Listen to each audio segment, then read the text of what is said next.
Hello friends, welcome to my YouTube channel. आज हम discuss करेंगे यस बैंक के बारे में। बट डिस्कस करने से पहले मैं आपको बता दूं कि हम सभी रजिस्टर नहीं हैं।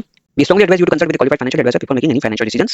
Seeking guidance from a financial professional can help you to make well informed choice and align with your specific financial circumstances and goals. This video is for educational and learning purpose only and we do not intend to induce client in any trading investment activities. We are not recommending any bye and sell recommendation of the particular stock, so consult with your financial adviser before taking any actions. Thank you. Yes Bank Bharat का एक बहुत बड़ा bank रहा है। Banking और financial services में अपनी services देता रहा है। उसके अप्रोक्सीमेटली 1000 से भी ज्यादा branches through out the India काम कर रही है। राणा कपूर और अशोक कपूर ने यस बैंक को 21 नवंबर 2003 को फाउंडेड किया था। 2018 तक यस बैंक में काफी कुछ अच्छा चला। यस बैंक के शेयर 400 रुपए पे ट्रेड कर रहा था। तभी आरबीआई ने यस बैंक के एनपीए के ऊपर अपने सवाल उठाए।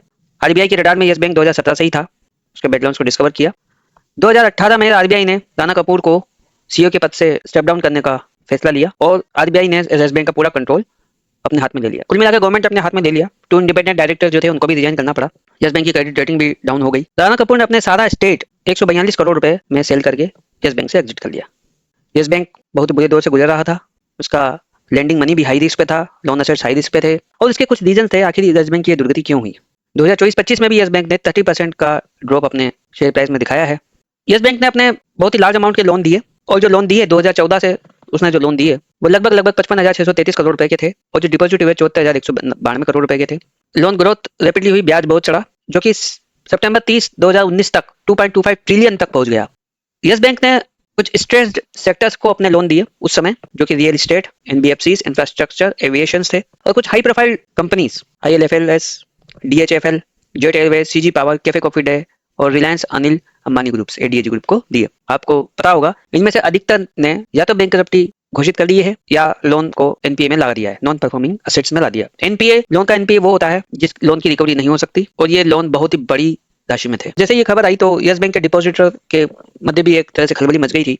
काफी लार्ज अमाउंट में विड्रॉवल्स भी हुए और इसकी वजह से बैंक की फाइनेंशियल एसेट्स बैलेंस शीट के ऊपर बहुत ज्यादा बर्डन आ गया था। एक तरह से देखा जाए तो बैंक लगभग फेल्ड हो चुका था। रिजर्व बैंक ने तुरंत ही ग्राहकों के हित में, डिपॉजिटरों के हित में, जो कि उसके खाता धारक थे उनके हित में अपना कदम उठाया। सारे का सारा बैंक मैनेजमेंट ओवरऑल जो है रिजर्व बैंक ने अपने हाथों में लिया।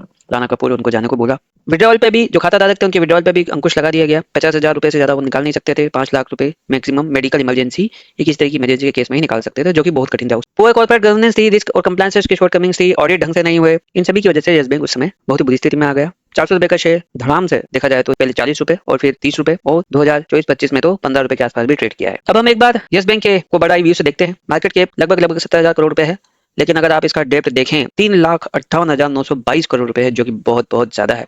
आपके इनके मार्केट कैप से 6 से 7 गुना ज्यादा है और इसी वजह से डेप्ट टू इक्विटी रेशियो भी 7.29 है, जो जनरली लेस देन 1 होनी चाहिए। करंट प्राइस 22 रुपए है, जबकि बुक वैल्यू 15.7 है, यानी कि अपने बुक वैल्यू से ये ऊपर अभी इस समय ट्रेड कर रहा है। डिविडेंड यील्ड 0 है, प्रमोटर की कोई होल्डिंग नहीं है। अगर हम इसके प्रॉफिट लॉस स्टेटमेंट को ईयरली देखें तो नेट प्रॉफिट 2020 में जब इसके ऊपर क्राइसिस था और कोविड का समय भी था, 16,433 करोड़ रुपए का लॉस दिखाया था। लेकिन 2022 के बाद से आप देखें कॉर्पोरेट गवर्नेंस थोड़ी सुधरी है और कंटिन्यूस यस बैंक ने अपने प्रॉफिट में इंक्रीज किया है। फाइनेंशियल प्रॉफिट्स भी कंटिन्यूस अपने प्रॉफिट में इंक्रीज किया है।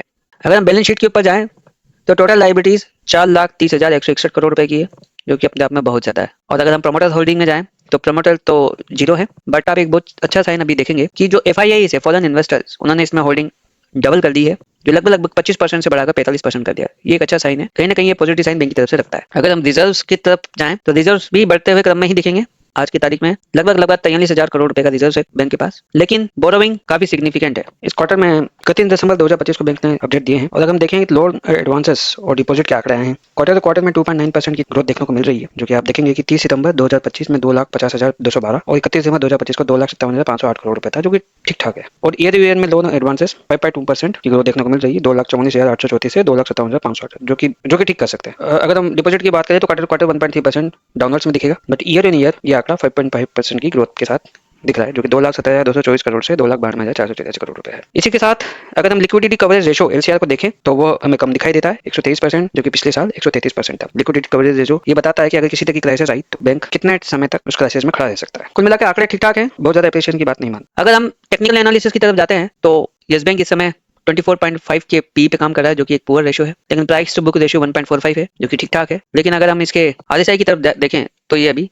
56.65 है, जो कि न्यूट्रल को दिखा रहा है। इसका मतलब इस समय यस बैंक का स्टॉक एक डिसीजन स्टेज पे है। यस बैंक का हम वीकली चार्ट पे जाते हैं तो आप देखेंगे कि एक 16 रुपए के आसपास उसने एक अच्छा सपोर्ट लिया था और ये अपने प्रीवियस सपोर्ट को कंसिस्टेंसी दिखा रहा है। फिलहाल चार्ट को अगर हम देखें तो वीकली चार्ट में हम देख सकते हैं कि स्टॉक अप ट्रेंड में है। अगर ये अपने प्रीवियस रेजिस्टेंस जो लगभग 27 रुपए 50 पैसे के आसपास है, अगर इसको तोड़ता है तो स्टॉक 34 रुपए के आसपास भी जा सकता है, या हम कहें तो 30 रुपए के ऊपर अपने सेकंड रेजिस्टेंस को के आसपास ट्रेड करता हुआ दिखेगा अगले 2 से 3 महीने में, अगर मार्केट कंडीशन भी ठीक रही तो। इसकी अर्निंग्स 16 जनवरी को है, तो रिजल्ट पे सबकी नजर रहेगी। अगर डेप्थ रिडक्शन हुआ, एनपीए कम हुआ, तो डेफिनेटली येस बैंक के लिए एक पॉजिटिव साइन रहेगा। कुल मिलाकर येस बैंक का फ्यूचर फिलहाल के लिए स्टेबल लगता है, और अगर येस बैंक अपने डेप्थ रिड्यूस करने में सक्षम हो पाता है तो डेफिनेटली फ्यूचर के लिए एक अच्छा बेट बनेगा। लेकिन ध्यान रहे, ये काफी रिस्की स्टॉक है। अगर येस बैंक किसी भी क्वार्टर में या ईयर में अपने परफॉर्मेंस को सुधारता नहीं है, तो ये फिर से अपने लो, जो कि लगभग आप देखेंगे 8-9 रुपए के आसपास था, को भी छू सकता है। येस बैंक में हम किसी तरह की बाय और सेल की रिकमेंडेशन नहीं दे रहे हैं, लेकिन डेप्थ को देखते हुए डेफिनेटली स्टॉक एक रिस्की स्टॉक है। मिलते हैं अगले स्टॉक के एनालिसिस पे। Thank you.